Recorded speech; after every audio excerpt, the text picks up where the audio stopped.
Classical music is an art form that is often believed to be old and ancient, and makes you think of large concert halls and women and men dressed in period attire.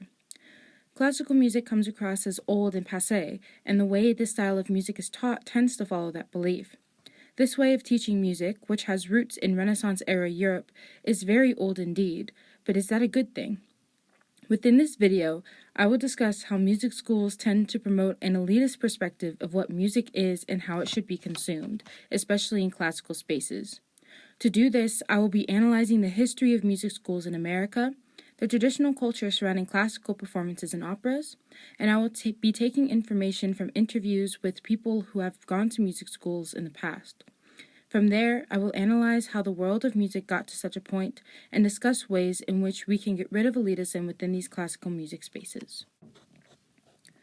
In order to really talk about music schools and, subsequently, the classical music genre as a whole, we have to talk about where it originated from and how the way we teach music became what it is right now. Music schooling in America was not immediately translated from the European music schools. When colonists arrived, they also came with different understandings of what music is and what it should do. Within the New England colonies, music was limited to religious purposes.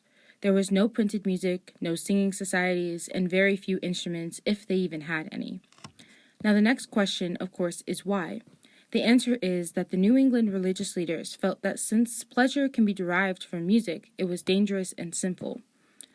Eventually, the number of colonists started to grow to the point where a school of music was founded in Boston, Massachusetts in 1717. The ideology behind it was still religious, but the music was being written down, and its purpose was to educate others on how to sing correctly. By 1832, the Boston College of Music had been started, and from there, more similar colleges started. Eventually, even liberal arts started introducing four-year programs into their schools. In talking about the history of music schooling, it is important to think about how this schooling has affected people's perceptions of music, specifically classical music. The most common occurrence is a friend going off to music school and then returning with snobbish opinions on music and how it's created. They look down on lesser genres and emphatically express how classical music saved their life. And while many people do end up like that, there are also many who come back with a deeper understanding and knowledge of music as a whole. But of course, why is it that people think that music students are stuck up and snobbish? That is a question that can be answered by the culture surrounding college and classical music as a whole. According to New York Times journalist Andrew Delbanco, a great many students at top colleges are wonderful young people whose idealism matches their intelligence. Yet, the charge that elite college culture encourages smugness and self-satisfaction. College can be remarkably hard for people of lower class status to get into. According to Catherine Guritz, there are many places that have what's called an education desert. Many of these deserts will often be in communities with predominantly African American and Latino people. As such, the majority of people who end up applying to most colleges are either white or Asian. This allows for people to look down upon others with little to no higher education, calling them lazy or incompetent. This mentality then works to keep these people out of higher education circles, which creates a cycle where the highly educated are more valued as people than their more vulnerable, lower educated counterparts. So what does this have to do with music schools and how people interact with classical music? Music schooling is still a form of higher education, and with any form of higher education, one runs the risk of coming out sounding snobbish or elitist in the way that they talk about what they've learned. This mentality then shuts people out of classical music spaces. According to Abigail Nims, a professor of voice at the University of Colorado Boulder's music program, most of us don't enjoy experiences where we feel we have no idea what's going on, which makes us feel unintelligent. This idea of needing higher education to fully appreciate music then leads to how people interact with classical music as a whole. Classical concerts have rules. These rules, although not written down in stone, are still something that spectators are expected to know. According to Professor Nims, if one has no experience with these rules and doesn't understand why they are in place, it can leave a concert goer feeling embarrassed when they unintentionally don't follow the rules. I expect people who have had this experience might not want to return to such a rigid environment. Of course, to add to this, there are areas within the United States that don't have easy access to classical concerts or operas. Professor Matthew Chellis, another voice faculty at the University of Colorado Boulder, expands on this idea, saying, People who live in or near large population centers are able to attend ballet, orchestra, and opera performances more so than people who aren't living in an urban center. This fed the idea that city folk are still stuck up and don't know what the common man likes.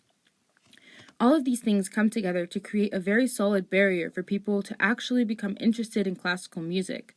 Many people within marginalized communities feel as though they have no way of properly interacting within these spaces because they feel out of place among the more wealthy and white. But it doesn't have to continue to be this way.